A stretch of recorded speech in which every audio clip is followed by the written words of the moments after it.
దేవుని వాక్యం దేవుని బిడ్డలారా, మనం నేర్చుకోవాల్సిన సత్యం ఏంటంటే, పాపం అంటే ఏంటంటే దొంగతనం చేయటమో, వ్యభిచారం చేయటమో, లంచం తీసుకుంటామో, ఇంకోటో పాపం కాదు అని నేను అంటలేదు.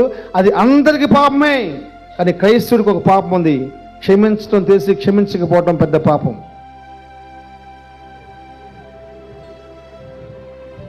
ప్రార్థన చేయాలని తెలుస్తూ ప్రార్థన చేయకపోవటం పాపం.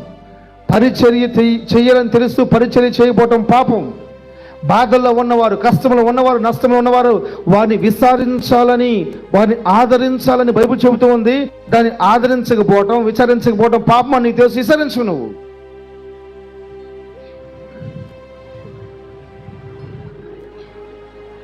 ఎందుకంటే ఒకవేళ నువ్వు విచారించలేదనుకో, ఆ నలిగిన వాడిని, ఆదరణ లేని వాడిని దేవుడు జ్ఞాపకం చేసుకుంటాడు. నీ కోసం నలిగిన వాడిని పెట్టాడు, నీ కోసం శ్రమనొందిన వాడిని పెట్టాడు. వాడిని జ్ఞాపకం చేసుకుంటే నువ్వు దీవించబడతావు. Praise the lord. హల్లెలూయా. నువ్వు దీవించబడతావు.